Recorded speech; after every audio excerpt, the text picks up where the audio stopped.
Hello friend, this is Sangam Fori and welcome back to my channel Pharmacy. Friends, in this video I am going to talk about Azithral 500 mg tablet. So friends, without wasting more time, we should start the video.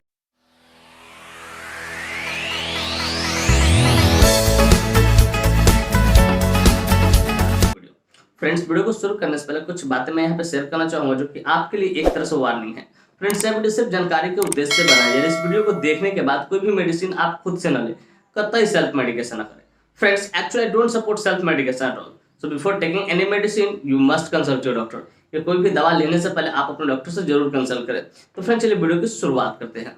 Friends, आज का हमारा topic है Azithral 500 mg tablet. Friends, Azithral 500 mg tablet एक बहुत ही शानदार, बहुत ही प्रचलित antibiotic है जिसका इस्तेमाल बैक्टीरियल इन्फेक्शन को ठीक करने के लिए किया जाता है। फ्रेंड्स, यह एंटीबायोटिक मैक्रोलाइड्स कैटेगरी से बिलोंग करता है। फ्रेंड्स, मैंने अपनी जितनी भी वीडियो बनाया है एंटीबायोटिक को, मैंने स्पष्ट कहा कि जितने भी एंटीबायोटिक्स होते हैं, ठीक है, सबका अलग अलग कैटेगरी होता है, ठीक है, कैटेगरीज होते हैं। ठीक उसी प्रकार से यह जो एंटीबायोटिक है मैक्रोलाइड्स कैटेगरी से बिलोंग करता है। इस पर मैं कभी अलग से विशेष चर्चा कर दूंगा। फ्रेंड्स, मैं उम्मीद करता हूँ ये बात आपको अच्छे से समझ में आ गई हो। फ्रेंड्स, चलिए बात करना चाहें कौन सी कंपनी इसको मैन्युफैक्चर करती है, क्या इसके अंदर मोलिक्यूल्स पाए जाते हैं, क्या इसके यूसेज होते हैं, क्या इसके कंट्राइंडिकेशन होते हैं, क्या इसके साइड इफेक्ट्स होते हैं, क्या इसके डोज होते हैं। इन सारी बातों को हम लोग समझेंगे इस वीडियो में बहुत डिटेल से। Friends, I will make you understand each and everything in a very simple way. मैं यहाँ पे हर एक चीजों को बहुत शानदार तरीके से, बहुत सस्ता तरीके से समझाऊं। तो friends, first of all I would like to talk about which company manufactures it. कि फ्रेंड्स, सबसे पहले हम ये बात करना चाहें कौन सी कंपनी इस मेडिसिन को मैन्युफैक्चर करती है। तो फ्रेंड्स, इस मेडिसिन को एलेम्बिक फार्मास्यूटिकल इंडस्ट्री द्वारा मैन्युफैक्चर किया था। Friends, this medicine is basically manufactured by Alembic pharmaceutical industry. Friends, इसके एक स्ट्रिप में मात्र 5 टैबलेट्स होते हैं जिसकी कीमत मार्केट में लगभग 120 रुपए से लेकर 130 रुपए के आसपास होती है और उतने में अवेलेबल हो जाती है। फ्रेंड्स, मैं उम्मीद करता हूँ ये बातें आपको अच्छे से समझ में कौन सी कंपनी इसको मैन्युफैक्चर करती है और क्या इसके अंदर मोलिक्यूल्स पाया जाता है और क्या इसके प्राइस होते हैं। फ्रेंड्स, जो प्राइस मैंने बताया वो एस्टिमेटेड प्राइस है, एग्जैक्ट प्राइस नहीं, वो आप अपना देख लेना, लेकिन उसी के आसपास में है जहां तक मुझे ख्याल है। फ्रेंड्स, मैं उम्मीद करता हूँ ये बात आपको अच्छे से समझ में आ गया हो। फ्रेंड्स, चलिए नेक्स्ट हम लोग बात करना चाहेंगे which molecule is basically found in this medicine. ये जो मेडिसिन होता है एजिथ्रल 500 mg टैबलेट, इसके अंदर कौन सा मॉलिक्यूल्स पाया जाता है। तो फ्रेंड्स, बेसिकली इसके अंदर single molecule azithromycin 500 milligram 500 milligram पाया जाता है जो कि बैक्टीरियल इन्फेक्शन को ठीक करने का काम करता है, बैक्टीरिया को किल करने का काम करती है। फ्रेंड्स, मैं उम्मीद करता हूँ ये बातें भी आपको अच्छे से समझ, इसके अंदर कौन सा मॉलिक्यूल्स कितने अमाउंट में पाया जाता है। फ्रेंड्स, चलिए बात करना चाहेंगे यूसेज के बारे में, कहाँ कहाँ इसका इस्तेमाल करें। बेसिकली तो मैं बोलता हूँ बैक्टीरियल इन्फेक्शन के लिए, लेकिन वो क्या क्या डिजीज होते हैं जहां पे इसका इस्तेमाल किया उसको समझना बड़ा जरूरी है। वेयर इट इज यूज्ड, या इसका इस्तेमाल डॉक्टर द्वारा कहाँ कहाँ लिया जाता है या कहाँ कहाँ दिया जाता है, किसके डिजीज में, इस बारे में चर्चा करते हैं। तो फ्रेंड्स, नंबर 1 यूसेज इसका ट्रीटमेंट ऑफ बैक्टीरियल इन्फेक्शन। अगर किसी भी पेशेंट को किसी भी प्रकार का बैक्टीरियल इन्फेक्शन हो, वेदर इट इज मैन और वुमन, इट डजंट मैटर, चाहे वो मेल हो चाहे फीमेल हो, अगर उसको बैक्टीरियल इन्फेक्शन है तो बैक्टीरियल इन्फेक्शन को ठीक करने के लिए, ट्रीट करने के लिए इसका इस्तेमाल किया जाता है। फिर ट्रीटमेंट ऑफ आरटीआई इन्फेक्शन, जैसे रेस्पिरेटरी ट्रैक्ट इन्फेक्शन कहो या आप उसको लंग्स इन्फेक्शन कह सकते हो, ठीक है। अगर आपका जो आरटीआई है, ठीक है, चेस्ट है, ठीक है, जिसको बोलो रेस्पिरेटरी ट्रैक्ट, अगर उसमें इन्फेक्शन हो तो उसको ठीक करने के लिए इसका इस्तेमाल किया जाता है। फिर ट्रीटमेंट ऑफ न्यूमोनिया को भी ठीक करने के लिए इसका इस्तेमाल किया जाता है। फिर ट्रीटमेंट ऑफ प्लूरल इफ्यूजन, आपके लंग्स का जो प्लूरा होता है, फेफड़ा का जो कवर होता है, ठीक है, उसमें अगर पानी भर जाए तो उसको भी ठीक करने के लिए इसका इस्तेमाल, चाहे वो बायलैटरल हो सकता है या सिंगल हो सकता है, दोनों फेफड़ों में हो सकता है या सिंगल, तो उसको भी ठीक करने के लिए इसका इस्तेमाल किया जाता है। फिर treatment of cough and cold, cough and cold में भी इसका इस्तेमाल किया जाता है, ठीक है, कफ एंड कोल्ड में भी इसका इस्तेमाल किया जाता है, उसको सपोर्टिव ट्रीटमेंट का तौर पर इसका इस्तेमाल होता है। Treatment of cough and cold को सर्दी खांसी जुकाम और हो तो उसको भी ठीक करने के लिए इसका इस्तेमाल किया जाता है। फिर ट्रीटमेंट ऑफ एम्फीसीमा, अगर कोई पेशेंट में एम्फीसीमा का दिक्कत हो रहा है, एम्फीसीमा कहने का मतलब COPD, chronic obstructive pulmonary disease, तो वहां पे भी डॉक्टर इसका इस्तेमाल करते हैं, एजिथ्रल 500 का इस्तेमाल करते हैं, मतलब सांस लेने में परेशानी हो रही हो, ठीक है, तो वहां पे भी डॉक्टर सपोर्टिव ट्रीटमेंट के तौर पे इसका इस्तेमाल करते हैं। लेकिन थोड़ा बहुत अगर क्रिटिकल होगा तो वो फिर नेबुलाइज वगैरह करना होगा, हॉस्पिटल में एडमिट होना पड़ेगा।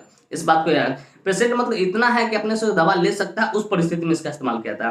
फिर कहते हैं ट्रीटमेंट ऑफ थ्रोट इन्फेक्शन, कि अगर कोई पेशेंट को थ्रोट इन्फेक्शन, ये जो वोकल कॉर्ड है आपका, ठीक है, जहां से आवाज निकल रही है, अगर इसमें कहीं कोई परेशानी है, गरगर कर रही है, आवाज सही से नहीं निकल रही, खिसखिस कर रही है, तो उसको ठीक करने के लिए इसका इस्तेमाल किया। थ्रोट इन्फेक्शन की जगह आप ये भी कह सकते हो ट्रीटमेंट ऑफ फेरेंजाइटिस लैरिंजाइटिस, बात सेम ही है, फेरेंजाइटिस और लैरिंजाइटिस ऑलमोस्ट सेम ही होते हैं, ठीक है, तो इस पर कभी मैं अलग से वीडियो बनाऊं। तो उसको फेरेंजाइटिस लैरिंजाइटिस कहने का मतलब ये समझो कि आपका जो वोकल कॉर्ड है ना, उससे सही से आवाज नहीं निकल पाना, वहां पे इन्फेक्शन हो, थ्रोट जिसको बोलते हैं, थ्रोट इन्फेक्शन में उसको ठीक करने, या टॉन्सिलाइटिस भी लोग बोलते हैं, तो टॉन्सिल में भी इन्फेक्शन होगा तो उसको भी ठीक करने के लिए इसका इस्तेमाल किया जाता है। फिर ट्रीटमेंट ऑफ स्किन डिसऑर्डर, अगर किसी पेशेंट को स्किन डिसऑर्डर हो गया, स्किन में जैसे रैशेस हो गया हो, ठीक है, रैशेस हो गया हो, डर्मेटाइटिस हो गया, एटोपिक डर्मेटाइटिस हो गया, मतलब स्किन से रिलेटेड कट गया हो, जल गया हो, तो उसको भी ठीक करने के लिए, हील करने के सपोर्टिव ट्रीटमेंट के तौर पे लेते हैं, मेन ट्रीटमेंट के तौर पे नहीं लेते इसका इस्तेमाल।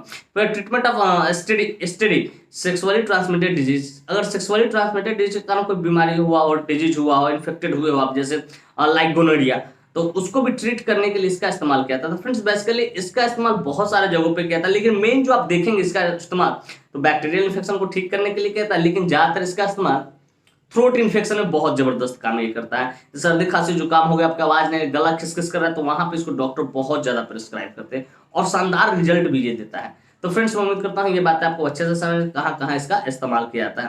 फ्रेंड्स चलिए बात करना चाहें कंट्राइंडिकेशन के बारे में। Friends without knowing contraindication we should never ever administer any medicine या एनी ड्रग टू एनीवन, बिना कंट्राइंडिकेशन जाने कभी भी किसी को भी कोई भी मेडिसिन आप एडमिनिस्टर न करें, क्योंकि इसका परिणाम घातक हो सकता है। इस बात का आपको ख्याल रखना है बिल्कुल।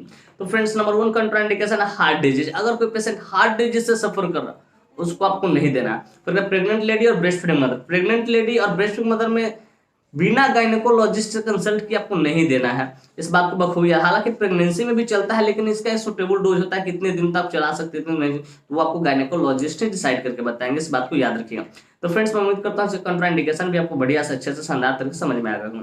फ्रेंड्स अब चलिए बात करना चाहिए इसका साइड इफेक्ट्स के बारे में। फ्रेंड्स हर मेडिसिन का थोड़ा बहुत कुछ ना कुछ साइड इफेक्ट होता है, ठीक उसी प्रकार इस मेडिसिन का भी साइड इफेक्ट है।